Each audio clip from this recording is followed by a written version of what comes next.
Singer, Berry, Traynere, Brazilon. You have a forum. We also have Mr. Eustace. All right. Gary, you want to crank us up with the pledge? Absolutely. I pledge allegiance to the flag of the United States of America and to the republic for which it stands, one nation, under God, indivisible, with liberty and justice for all. All right, thank you. We're all getting back in the groove here, although I am not, since I've been sick all weekend. Kind of sucked. Had 3 days off, and all I did was lay around. But Just think about all those yard projects. I know, something's going around. Well, whatever it is, I got it. Yeah, keep it over there. Yeah, okay. I'll breathe over here. First up is the approval of minutes from August 7th. Moved in second. Any questions? All in favor? Aye. Opposed? Motion carried. We don't have any old business, I don't think, at this point, so we'll get right to new business. And first up is a presentation on the process and procedures of our P cards. Hello.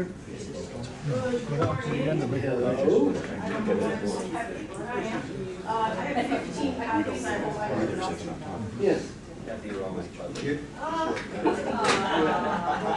I just wanted to say before Kathy starts, we asked Kathy, well, I asked Kathy a while back about our procedures on P cards. You've probably seen it in the news. Some counties didn't really have a procedure for checks and balances, and I wanted to make sure that ours, that was not the case here. So I asked Kathy weeks ago to explain to me how it is, and I said something to Mike, and he asked Kathy's presentation. But this is a serious subject on how we procure. You know, the P cards are basically credit cards. So. Yeah, and let me say, first statement is, no county board members have P cards. No, I've never seen one. You keep calling it a P card, I don't even know what you're talking Oh, about. it's a Because credit. this says BMO. Purchasing card. It's a credit. Why do you refer to it as a credit card? Yeah. Because that's what it really is. Yeah, it's a corporate credit card. And unfortunately, other counties, they allow county board members to have them, and they ran them off. Yeah, I think I read something in the paper, shame on that. Yeah. Our office, we do have a card. It's kept in the office, and Beth can use it, and Melissa can use it also. I don't know if there's anyone else who has authorization, so we do have 2 people in our office. But that's just to buy like airline tickets and Correct. Right. taxis and Take Hotel everything's out. reservations, that kind of stuff. So And there it's may not be a some- credit card. It is a credit card, but it isn't. Yes, It's it's not a a credit card. department credit card. Right. It's issued to an individual. And that's very important because the fraud protection goes along with that. Had it been a corporate credit card that just says County of Will, we would not have unlimited fraud protection from BMO. Okay, that being said, this is Gloria Martinez. Gloria looks at every P card transaction in our office. I wanted to bring her up because nobody knows anybody down there. You guys only want to see us when bad things happen, but this is good, so here she is. Okay, you guys know who I am. Duffy is on a conference call. He'll probably come up here a little bit later. I put together a tiny packet of information for you guys. The first is just how many active poll cards we have by department. So we have 158 cards issued to individual people in the departments listed here.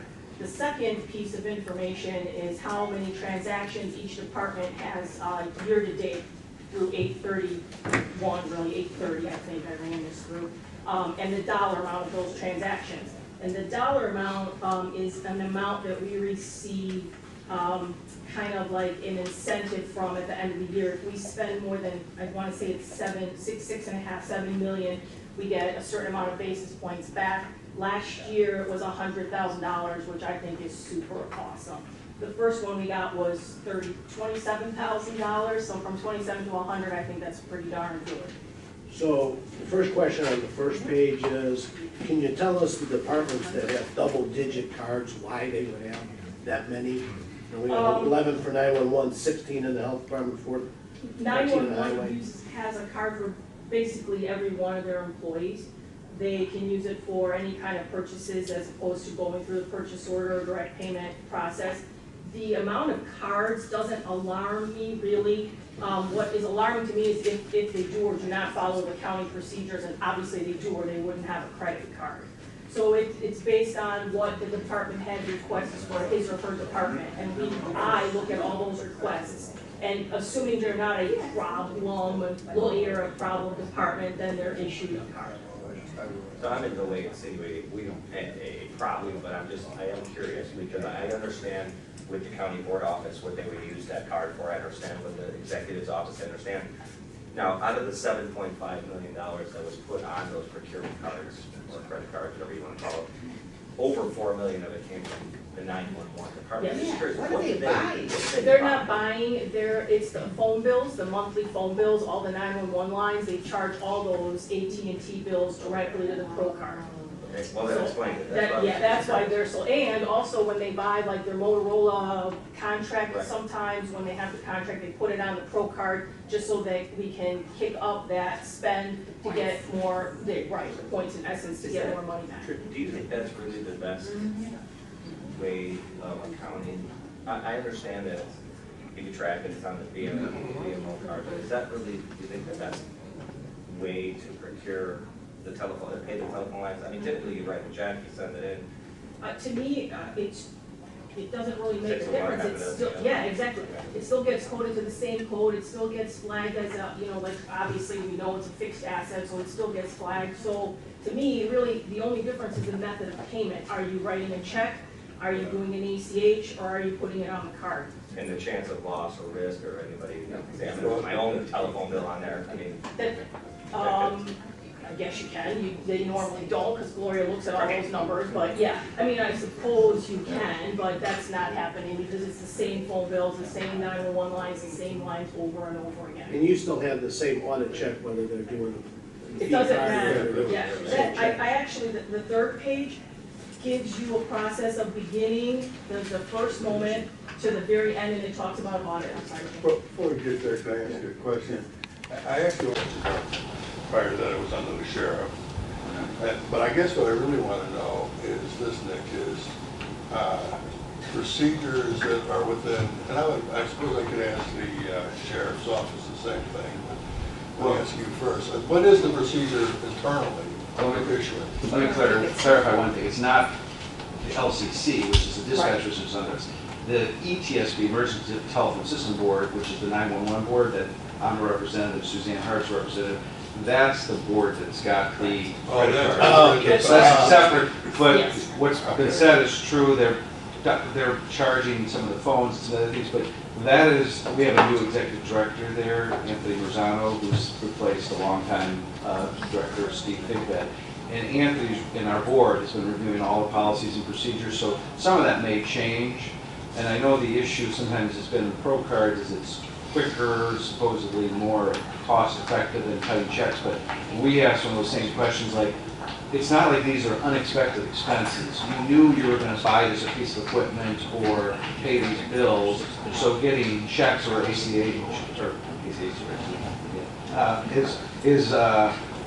is probably just as effective.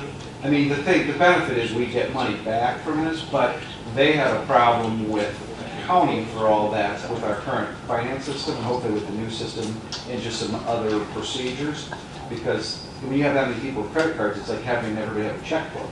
Right. And unless you're keeping track of the spend. And that was my concern, because I mean, in the corporate world, it's understandable. The more One you guy get on signed the there, you check. get your airline miles, you know, you're flying around the world for free, but in the public sector, I just. So some of that may, I believe some of that will change with the ETSB, but that's separate from our LCC. I'm not sure if anybody at the Just LCC. recently they got a card, yes. So let me, Kathy, so instead of saying 911, it should be ESTB board. Should not be, that's not 911. It's ESTB, is that how it says it on there? It says 911 because that's the way it's been coded in the system from And on this 2002. People use that interchangeably. It's really, Yeah. the ETSB office is a separate entity that's governed by the ETSB board. The LCC is under the Executive Railway Communications Center, so that's, but people tend to use those interchangeably, but they're really two separate entities. There's different entities. The LCC Yeah, LCC is further down than the one part. And how much of that 4 million you think is telephone? Oh, gosh. I don't think it's all telephone. I think there was It's some not. software. It's equipment. It's about half. About half. It's about half. The other half, we've been refreshing equipment, and we had all the new installations for the LCC. So the ATSB had all the new equipment that went into that facility, as well as a refresh for replacement equipment for Westcom. So they've had a pretty substantial spend this year. The other thing is that there was a delay in the state sending the ATSB money, so some of that stuff got backed up. And as far as the phone bills go, ICT and 911 both have substantial phone bills, and we were both encouraged years ago to put those on the cards to get incentive money back. If we want to change that, we can, that can be changed. But we were asked to do that. I'm all for using something that we get an incentive on, Yeah. as long as our oversight is the same or better. It's Yeah. exactly the same. Okay. The page 3 that talks about the process, I basically just wanted to give you guys an idea of from beginning to sort of end, the card issuance, what goes into that, the charge process, which obviously looks like a credit card, and then the coding, audit, upload to GL process. The important thing with BMO is that the fraud is, I want to say, almost shared with BMO. They have 100% fraud protection. Now, the other side of that is if there is fraud, that they expect the county to fire that individual that is making the erroneous purchases. So we have not had any of those things happen. We've had a tiny amount of cases where somebody has pulled out the wrong card because it really looks like your personal BMO debit card, and have made some charges, personal charges like shoes come to mind, and then immediately they reimburse the county. They write a check to the treasurer's office, we get a copy of that check, and then it goes to the same GL code that they hit in the first place, because it has to get coded. If you charge it, it gets coded to your GL, which means it shows up on the auditor's checkbook online. Every transaction shows up. Jack? Are they coming to us and saying they accidentally charged it, or are we going to them and saying we caught you? I would say 99.9% of the time they are coming to us. Very good. The other point is people that actually overspend or charge something that they think that they should have charged that they don't, and Gloria goes after them for the $5, the 15 cents, the 18 versus 15% tips that you wouldn't believe that, we go after. Everybody, I'm sure you guys haven't gotten calls, but the ladies have gotten calls on, you owe us $2.52. Is there a handbook or a guideline on what you There is. can or can't? Everyone who gets a card has to come through me to get the card hand delivered to them. They get a speech on what they can and cannot charge. They get a speech on what happens if they charge something erroneously. They pay it back. If they don't pay it back, we hold it from their check. If bad things continue to happen, they get fired. And the subsequent page here talks about they sign an agreement that says that not only will they be fired, but they will also be sued, and they will be they'll have to pay for all the legal costs. So really bad things happen to you if you use your card to buy shoes and don't tell us. So we haven't, like I said, we haven't had any of those kinds of issues yet. We look at every single invoice that comes through on BMO. We look at the coding, we look at the dollar amounts, we look at the invoice, we look at exactly what it is. We question if it's weird, like a TV set, for the jury room. That got questioned because that said like big screen TV or something. Why would you buy a big screen? So we question those kind of things. If they look weird, we question them. Now, we're kind of, there's not a whole lot we can do if you're telling me that your gym, for example, is buying a big screen TV for the room in here. I mean, do I think that's a good charge as a taxpayer? I don't know. Does it matter? No, because Jim is a department head and he can sign off on it. So that we are limited to what we can do without getting into a legal situation. Let me ask you, why would someone use a credit rather than debit? Because you have debit total on here and credit total. Oh, that is. Oh, that's, Those are not. Those are things that they charge back. So whether there's fraud. Oh, we're getting credit. We're getting it. And we have had fraud on the cards. For example, lots of airline fraud. Air Jordan comes to mind. We've had a lot of Air Jordan tickets purchased on random people's cards. Mine was Redbox. They catch it, they call us and stop, they call me and they say, hey, is this a good charger? They call the person and we'll say no, and hopefully no, and then they block that card and give us the credit. So they automatically block the card and issue a new card.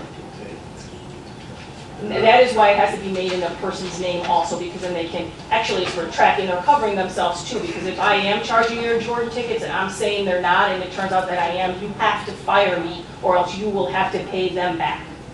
So just to be clear, Kathy, the reimbursement portion, when an employee has to reimburse, it's purely accidental or they went over their 15 or 18. It's not a standard practice that they're allowed to use the card and then Absolutely reimburse. not. In Okay. fact, they get basically Just one one. or two chances to do that. We Okay. did have a previous employee that seemed to have been doing that, like to cover in between pay periods to buy crazy stuff, and thank God they left, because I can pull the card immediately. All I have to do is hit a little button, and they get 2 chances. You get 2 chances, and then you're done. Good. That's what I wanted to hear. It's unacceptable to me to have that process in place. So that, Absolutely. I learned our lesson in 2006 on the village board with an individual that was able to Absolutely. charge and then reimburse, and it No, we don't do that. We don't have a lot of Thank you for reimbursements clarifying. unless there's something wrong. I also Yeah. wanted to point out the Lake County, I know Jim mentioned the Lake County situation, and there's a couple of things that happen with the Lake County situation that I know from the news, obviously. The one thing is that they do not have an auditor in Lake County. I believe some kind of oversight is handled by their treasury office. I really don't know what that means, but what is important there is that they do not have an auditor looking at this stuff. And furthermore, their county board on CBS News admitted that they don't have a good audit system for tracking expenditures. We do have a good audit system for tracking expenditures. Every single expenditure gets looked at. And can I just add, the person that was doing this was a department head. Well, it was the county board The chairman. county board Yeah. chairman, Right. equal to Jim. Signing off on his own So if stuff. the boss is signing off on his own crap, Well, Yeah. all of their, Check and balances, he checked it. all of their, And balances. Balances, yeah. all of their board members, all of their board members have cards. And I believe DuPage is the same. Page does have an auditor, at least Bob But, Brogan. right, they do have cards, which we don't. No, and you won't. No, we won't, and we won't. Right, Gloria? Gloria first. I just have a question. Are these numbers here, I know it's from January 1 through August, are these about usual for the year? I mean, Yes. is this kind of a trend? Yes, Have you it's seen usual. it escalate from No, any other? it's usual, it's usual. Oh, there was one other thing I wanted to say about, signing off on your own expenditures. There's 5 people in my office. I have a card and Duffy has a card and our purchasing lady has a card. If I make a purchase on something, which I just did, I went to a conference for $25. It's on my card, I code it on my own card, I sign off on everybody's. However, somebody else has to sign on that line that is my own card. It will not go through with one signature. And anybody, not just, that's how it works. So if that orders some stuff and Melissa's not here and she can't sign off on it, it gets sent back and somebody else has to sign off on those purchases. You can't sign off on your own purchases. Okay. Darren and Ken? Just a quick question, I think, and this might be for Mike as well in the back. I just wanted to ask, what is the monthly payments for our phone services over at 911? Combined, because I see you're running about $500,000 a month on payments on the procurement card. So how much of that is really dedicated to the phone services? It's about 50%. $250,000 a month we're paying for a phone? I mean, it might be a little bit less, It's because they less, I have, think. yeah, they have sometimes other charges in there, we have So- all the bills, so if it's so- 150 pages, we have to put 150 pages of the bill. So, but it's, they keep consistent, but right now, when they transfer it over to the new system, there could be some equipment charges on there. So just so you're aware, this is a big period of transition for those bills because we did have 6 call centers. We've gone to 3, but then there's all the installation costs associated with those new centers. I don't think that anything this year will be an accurate monthly reflection because there are so many charges about installation, conduit. I mean, we just added something. You know, the county is adding expense for the run to the new animal control and radio facility. So if you want, I can reach out to 911 and get you that information. So Mike, you're saying that after the installation costs and all that, that consolidation should reduce our average bills that we were paying? Yes, it doesn't matter what size your call center is. You have certain statutory minimums to meet for connectivity, speed, quantity. You have to have a trunk line. You have to have fiber. You have to have certain things.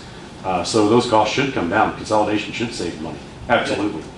I want to say the actual phone bills are in the $120,000 roughly a month, if I'm not mistaken, something like that. Because I remember, I look at the monthly charge, but I don't do this, Gloria does it, so I don't look at all the details of what exactly is being charged each month.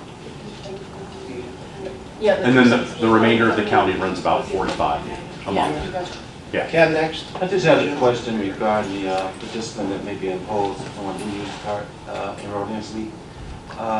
As you know, we do have a labor management contract in place, and there's certain steps that need to be followed in the discipline of an employee. And not just for this particular procurement card, but anything using county assets where they're using it for their own personal use. Is there like a memorandum of understanding if the bank is expecting us to fire a person rather than just follow the procedures, at least for bargaining unit employees? Or should we try to address that? Say, hey, this is more serious. There's an overall procedure. I would expect that most of the people with the cards are not union represented. Most of them are going to be management, and they sign a statement indicating that they will follow it. So I don't think for the most part, but even if they are a union employee and we have progressive discipline, I would think stealing or fraudulently using the credit card would be an exception to that progressive discipline. So, and depending on the circumstance, but it might be serious enough that you could just terminate that. Jim? This is a little off it does pertain to this. The ESTV board that we're calling 911 here, they get the telephone bills, and they pay the telephone bills for the LLs, for the dispatch centers, or? I'm just wondering how that works. Yeah. I mean, the ESTV board is basically a board that provides support and basically equipment. So what telephone bills are they paying? I mean, are they paying, it's an operational cost. I guess I'm just trying to understand procedurally how this works. That's a good question. I'm like, what bill are they paying? I don't know.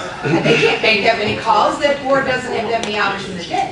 So the 911 department that says 911, this is a BMO report, and it's based on hierarchy. Okay, so this 911, I don't know without looking at the detail, which I can certainly find out in a moment's time by going downstairs.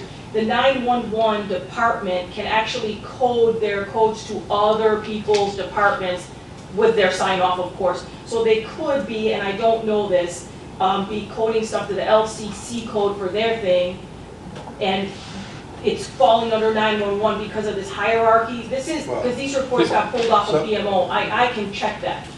Okay, I understand that, but somebody, Mike, do you know? I believe that, what's that, Nick? Oh, I believe the monthly service charges for trunk lines for 911 service The trunk are line.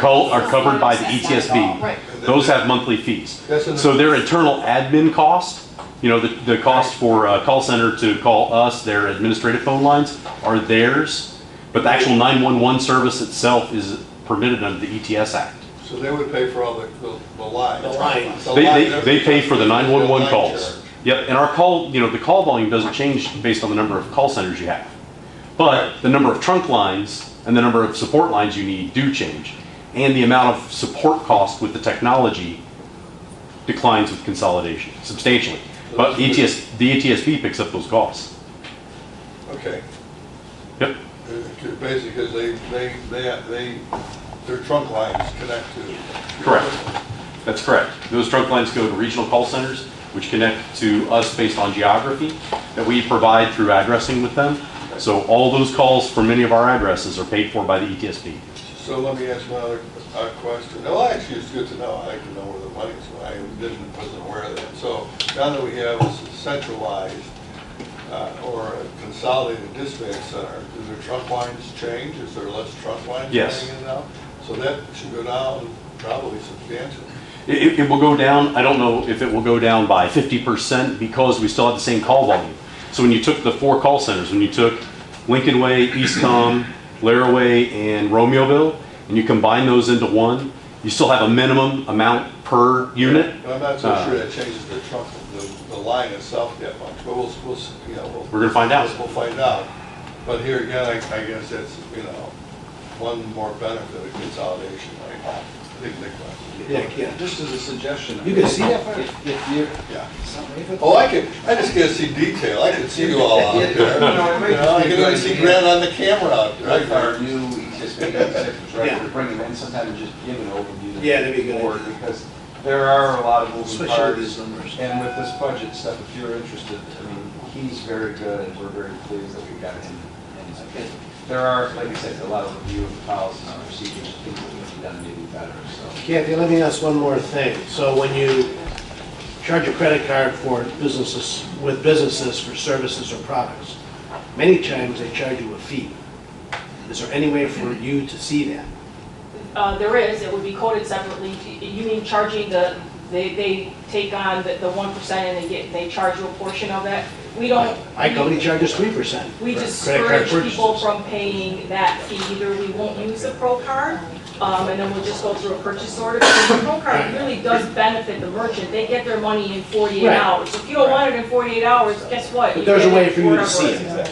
Yes, it's You on have the to code it invoice, different. and then As we long as code you it. have some oversight over fees. We code it differently so that if we ever wanted to pull a fee line item, we can actually see how much we pay in late fees or other kinds of fees. Just want somebody paying 2% so we can get 1% back. We discourage that. We don't want to pay their portion. Most vendors should eliminate the fee because of the flip side That's of it is exactly they right. have 30 days additional time to use their. Not if they can get it.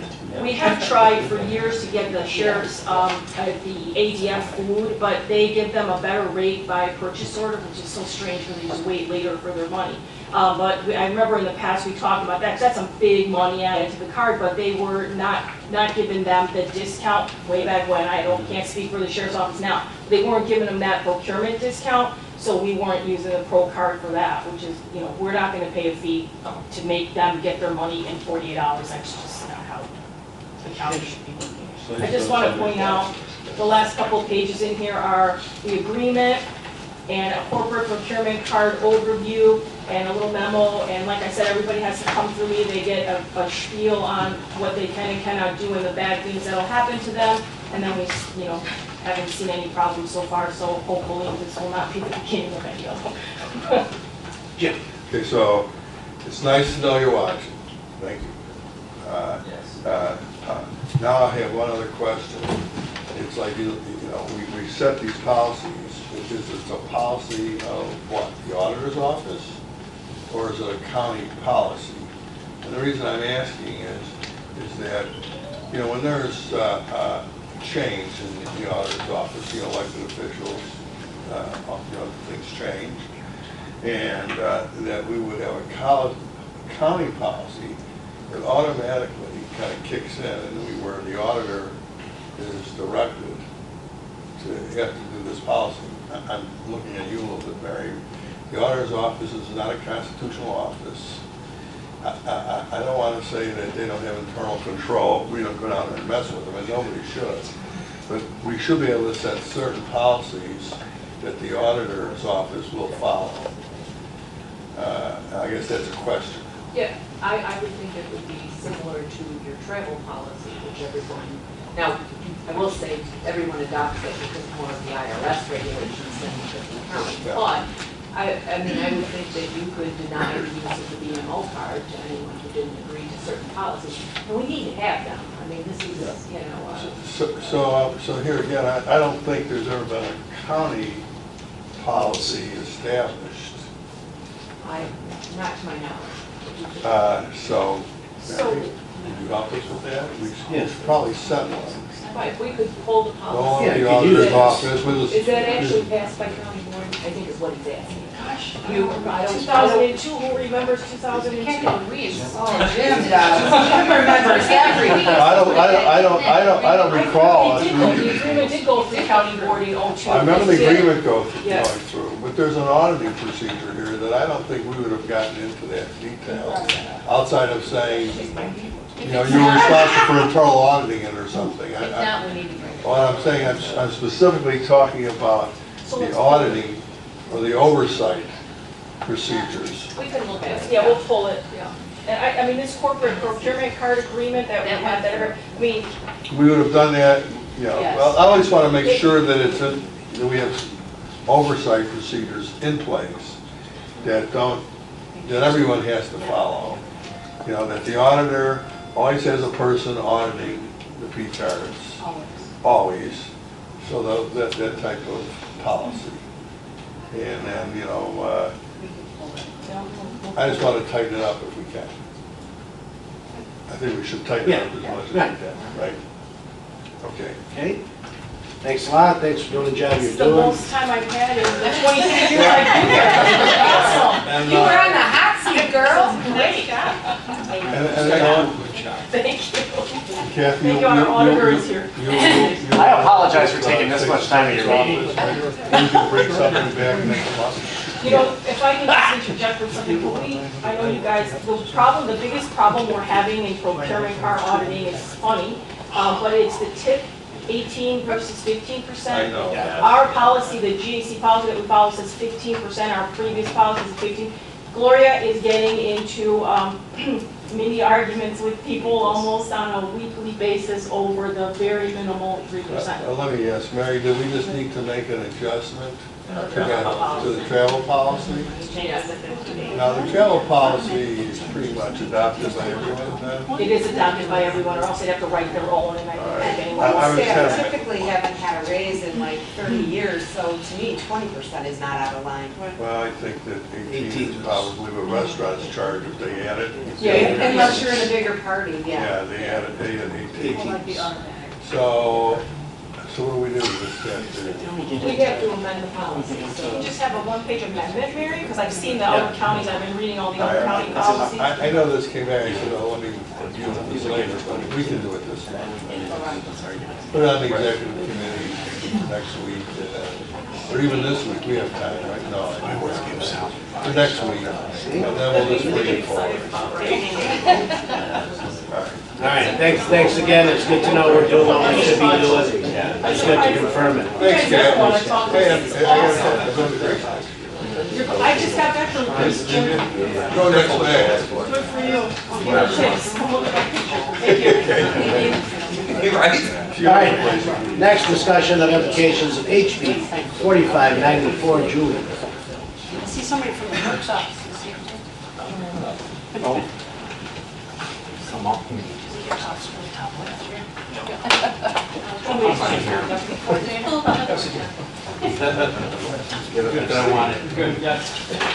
So, just a little background. I presented this to judicial originally because I became alarmed when I heard about this.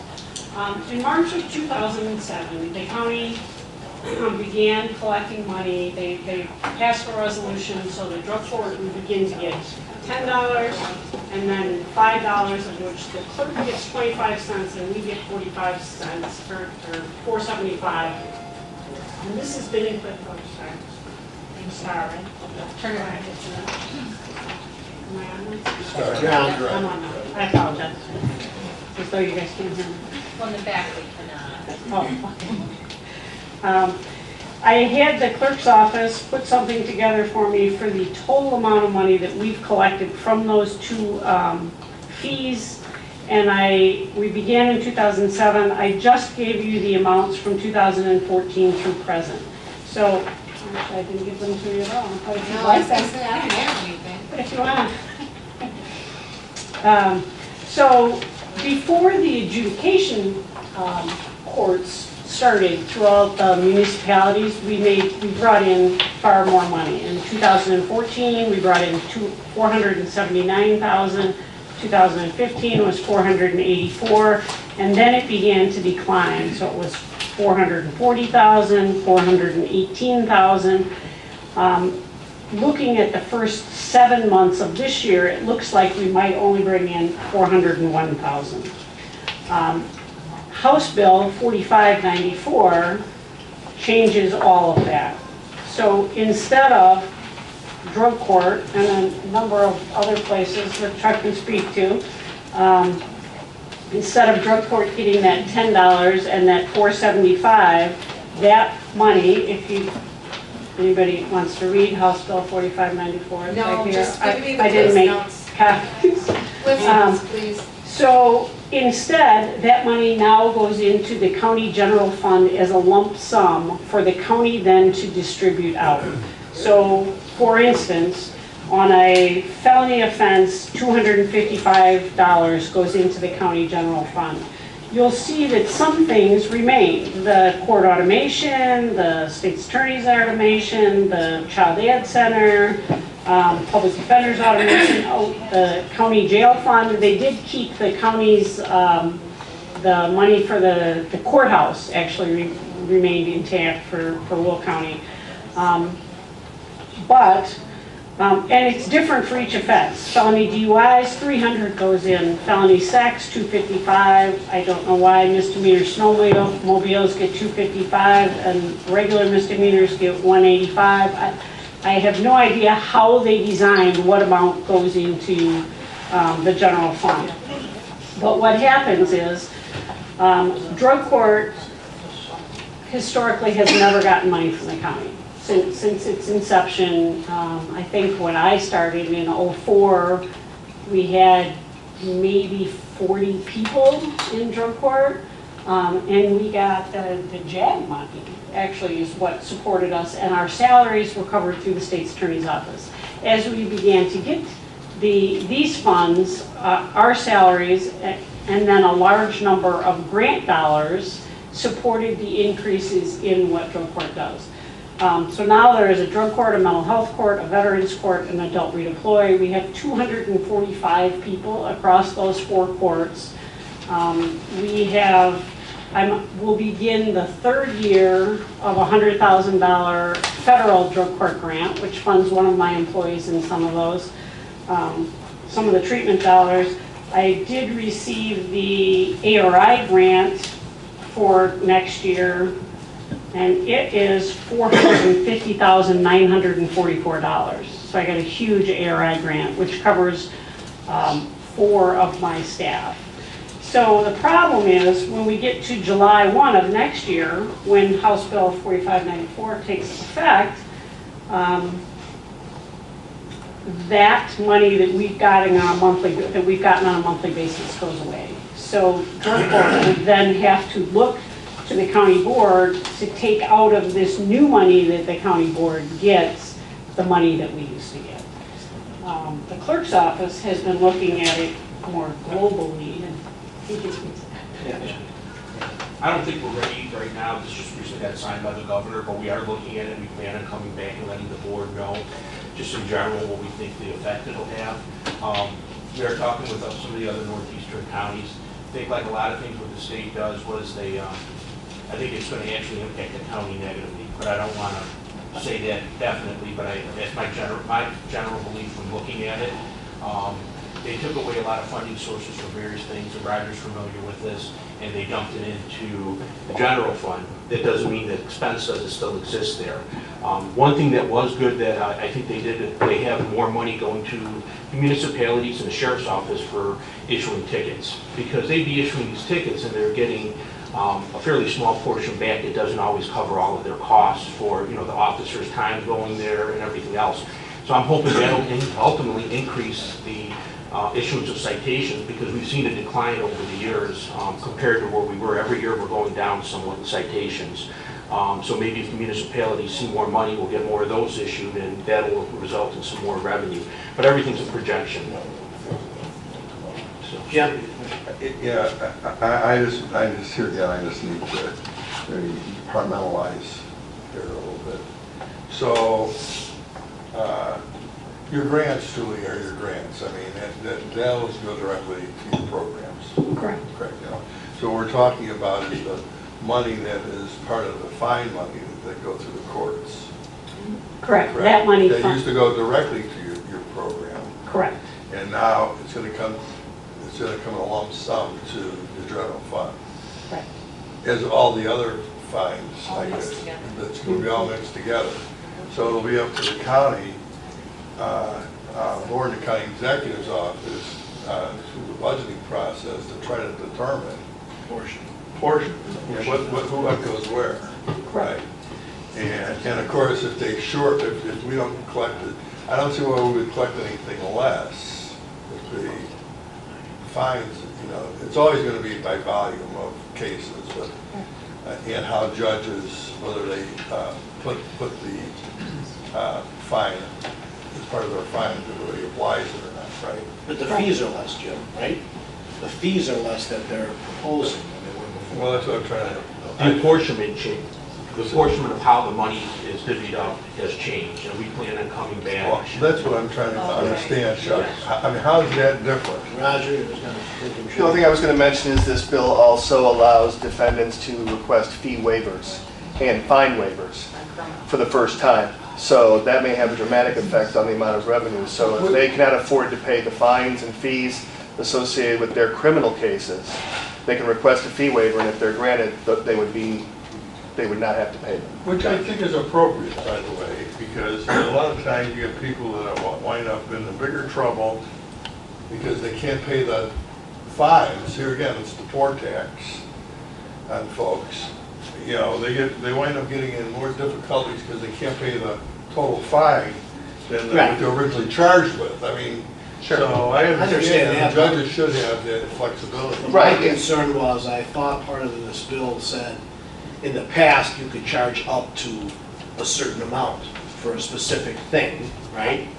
And now, they're kind of coming out and saying, we're going to average that out, and everybody gets this amount, every county gets this amount. So we may have been charging $300 for some specific thing, and now the cap. The reason they did that, and I came to the board, I think last year sometime, there was a study done about the disparity in fees between the different counties. So what this bill is attempting to do, or this law is attempting to do, is to make that uniform across the state of Illinois. So if you get a certain kind of violation in one part of the state, it's going to be the same as in another part of the state.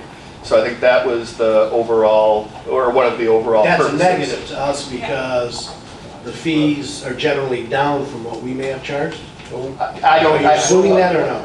Until we have to take a look at the bill. Plus, I'm not certain that there's still some time between now and next July. Right. So who knows what's going to happen? So I don't want to jump the gun. I don't have any anticipation, and I know that Dan Sepulveda, who's with Chuck's office, has been doing a more in-depth analysis on it. It breaks things up into multiple categories. I think there's 13 or 14 different categories. So it's quite a complicated piece of legislation to try to work through. So let me ask Roger. So what if other counties, because I'm assuming other counties don't have as robust specialty court system as Will has. I mean, not everything's equal. They're not providing those services either. Right. I'm assuming that they say every county has a drug court, but not every county is going to have a veterans court, mental health court, and so on. So the services could be different. Are they accounting for that? Well, I think that's why the money is going into the general fund to be distributed that way. So that way the county can determine if that's a priority for that particular county or it's not a priority for that particular county. But if they're unifying it across the state, they're going to get the money and we're going to not provide the services. Right.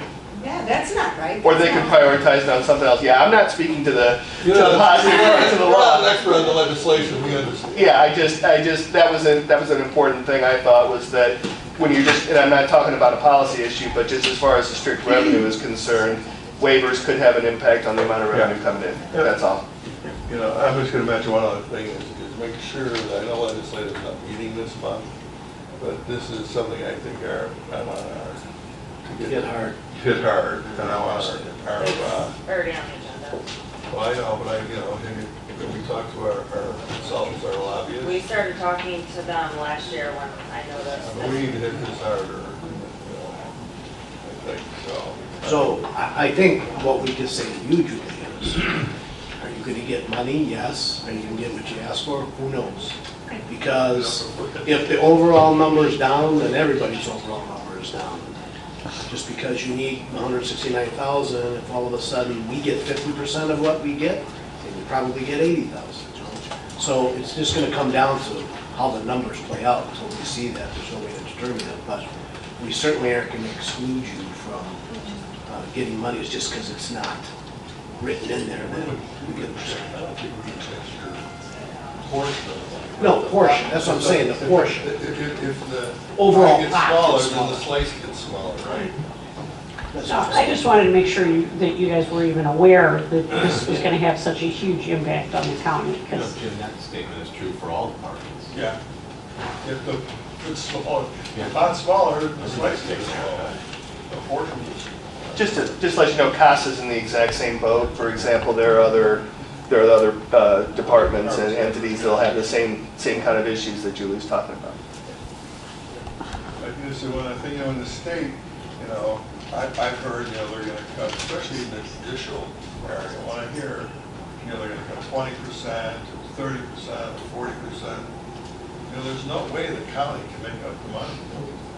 I mean, we don't have it either. This seems to be the grand master plan of the state is because they have issues just taken away from us, and then it looks like we're the bad guys because we're not providing the services. But it is what it is. If we don't have it, we can't do it either. I would just ask that you look at who gets what money and prioritize, because especially when it comes to some of these problem-solving courts, I don't want to be short-sighted and not provide the services, because then you're just going to spend more money at the jail. Correct. And we know that. I know that. I understand. And Mike, do we even know that, let's take that $300 DUI fee, is that less than what we would typically pay? No one's even looked at it that closely to know yet. We are taking a close look at it in the breakdown. I think what I was trying to explain is generally what comes out are all the costs and the fees first, and then whatever's left is the fine money that goes to whoever issued the citation in the traffic context. And what happened is with the apportionment, what they did was some of these fees were specifically for like drug court. Now they've lumped a bunch of them in with the county. I believe that overall amount is going to decrease, but I'm going to come back with a more specific analysis, so I don't want you to take that as gospel. That's just my belief from looking at it, and I'm like, well, this looks like it's going to be less money to the county. And again, that seems to be the state's deal is we restructure it and then we give you less and you figure it out. Yeah, you Still make things work. You can't always make things work if you have less money. But you will not be forgotten. As I told Judicial, I had my hand out first. Keep working on those grants. That may be I don't know what we salvation. do without grants, but if anybody would like to read the legislation. No. There's a recycle bin around here. You can leave it in the office if you want. Well, somebody wants to look at it. Thank you for your time, I appreciate it.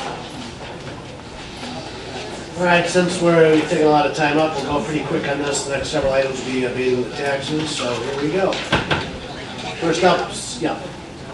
I know you're going to do, but can you refresh our memories as to what this actually means?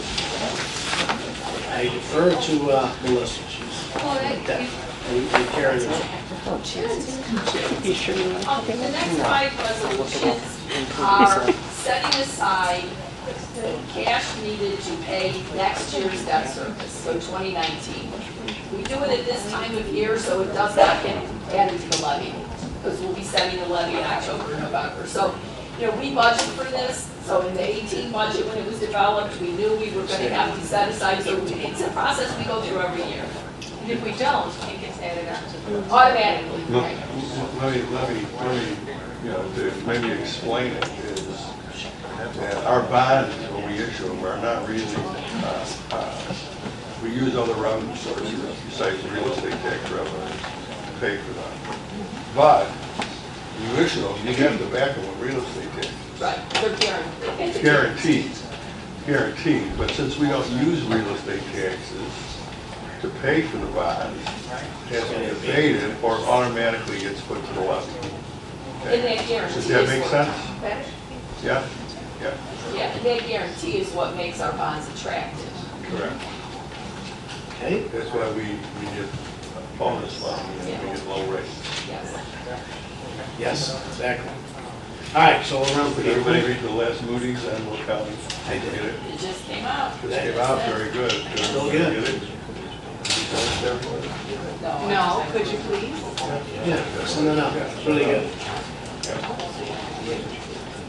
All right, number 3, abating the tax year before levied in tax year 2018 for the year 2019 to pay debt service on $71,430,000 outstanding principal amount of GO transportation improvement bonds, series 2010.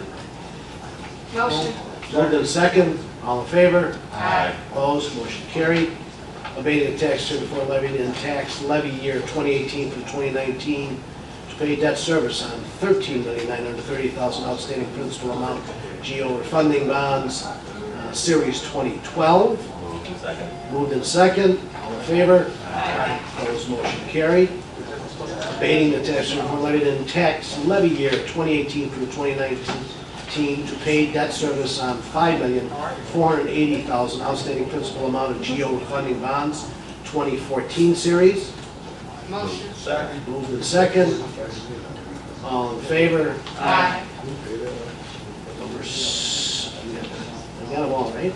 Abating the tax year before levied in tax levy year 2018 for the year 2019 to pay debt service on $16,565,000 outstanding principal amount of GO refunding bonds, series 2015A. Motion.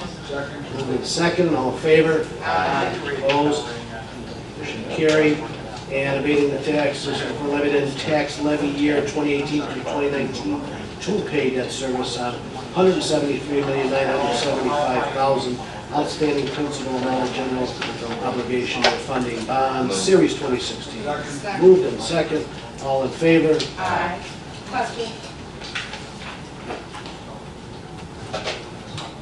Are any of these gonna end next year? Next year? Yeah. No. No. No. I In just wondering. 2014, does that end in 2020 or 2018? I want to say the numbers 4, 5, and 6, which are refundings from DADF, when we did that renovation, those will drop off first. And I want to say somewhere around 2022, Yeah, I think it's 2024, about 3 or 4 they start times a dropping year. off, yes. Right. I couldn't remember when the year was that they start to fall. I knew it was the I end. get it.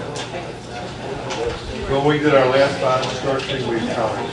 Yeah, no, I remember, and I know that number 7 is the courthouse, so various ancillary projects. And number 3 are the road bonds. Right. So we have like three.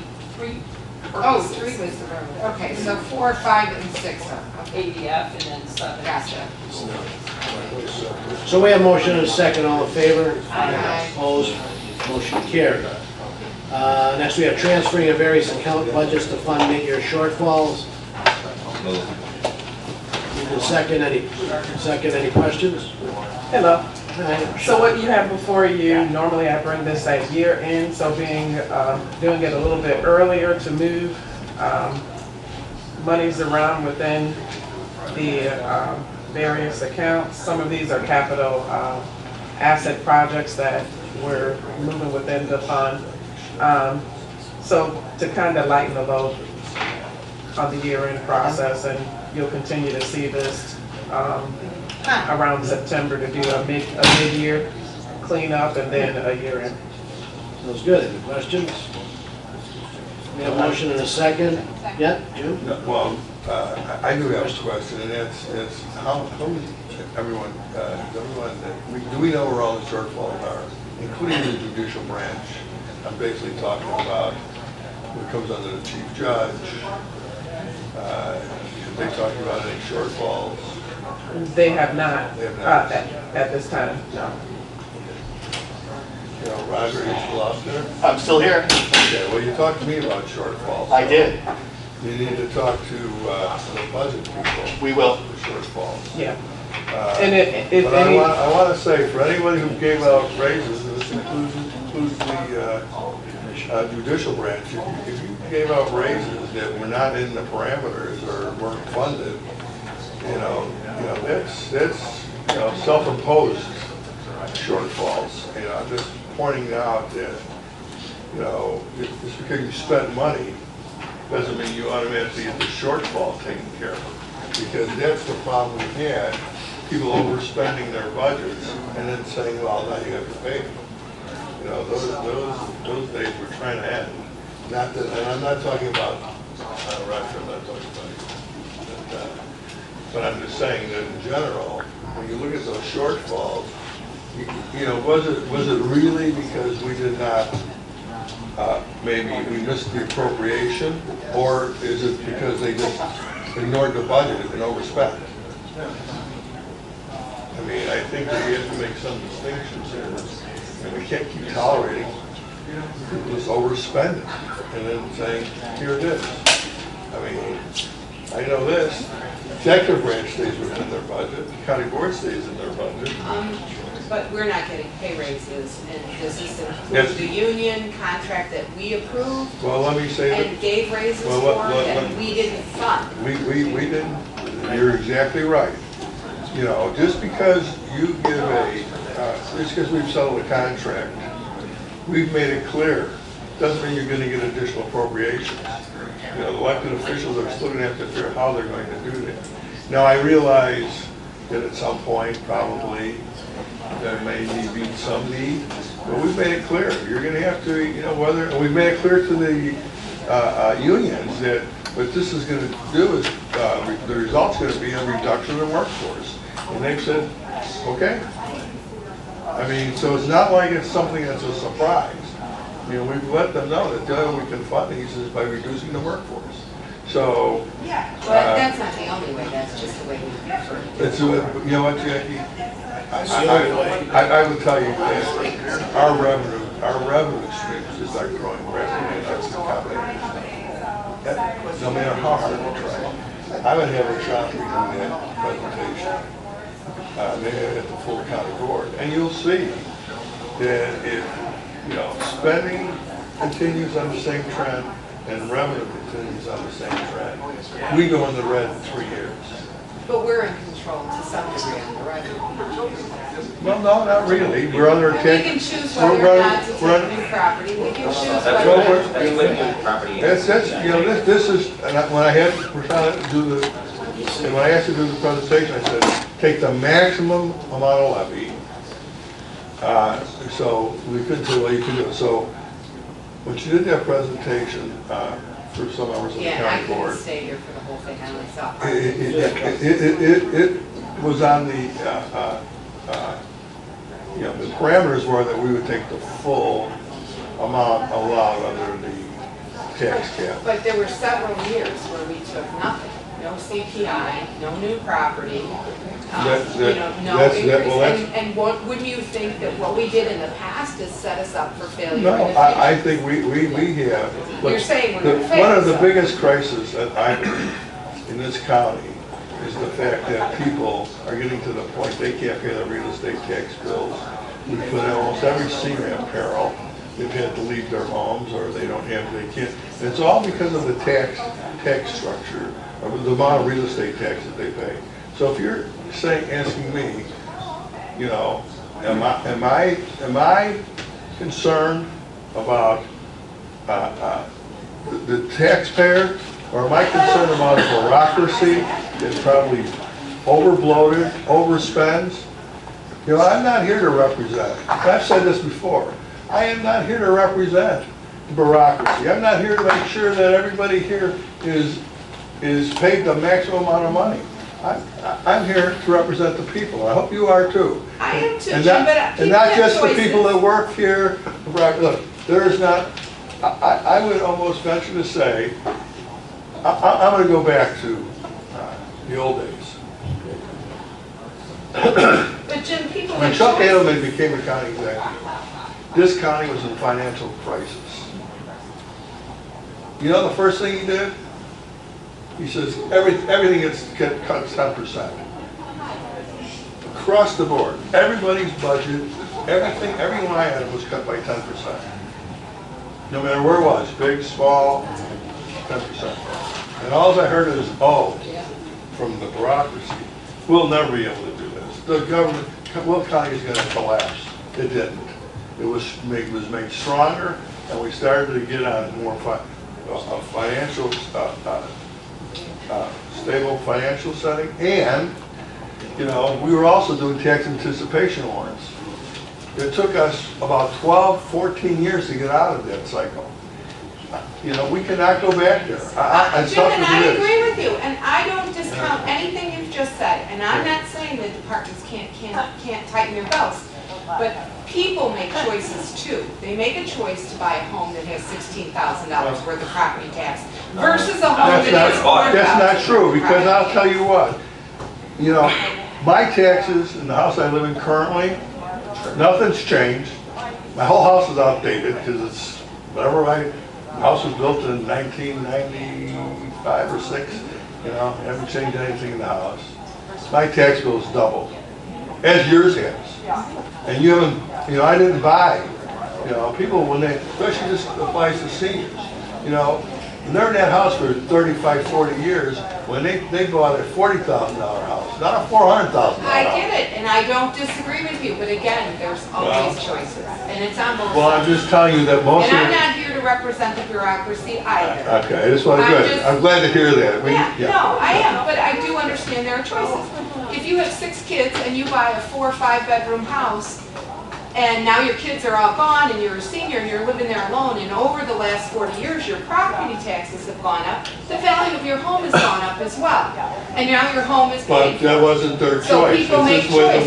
No, it wasn't a choice. It was a market that forced that price up. You know, we could have a Proposition 13 like they do in California, where your assessment is set at what you bought the house for, and then they add like 1.5% a year or whatever it is. You know, then it's a choice for sure. You know, anyway. Jim is 100% right. I live in Homer Glen, and our taxes there are so high. When you sell your house, you can't get any of the money that you put into it back. You have to take a loss to sell your house because the taxes are too high. Now, you're saying that because these people spend more money, we should raise taxes. There's no way we should raise taxes because they're going to spend too much money. Tell them they spend what they get, if they go over, they don't get any more. You should go run for the school board then. Here is the other thing.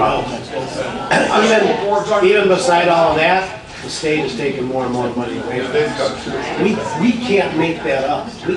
We could tax as much as we could tax, and we can't pay catch up. I understand that, So but to just totally say that, you know, the only way to do this is to eliminate employees, that's not the only way. you got a better way, let us know. Before taxes go up. I shouldn't say employees, I should say eliminate service. Because some services, when you eliminate them, it costs more money. You look at the drug force, the veterans force, these That's why other you have to forces. prioritize. Exactly, and that's my point, and I'm not saying that it's just about that. Right. Exactly. We will. All right, so, did we vote on that yet? Yes. So we're to number 9, assignment of tax sale certificates. Is that a motion? Moved in second, all in favor? Aye. Opposed, motion carried. Do we have any other new business in this way forward? Do we have any public comment? I'd like to talk for a half hour. Only 5 minutes. Chairman's report, okay, I have this big no announcements, we have an executive session today, I don't believe, so I have a motion for adjournment. Second, all in favor? Aye. Opposed, we are adjourned until October 2nd.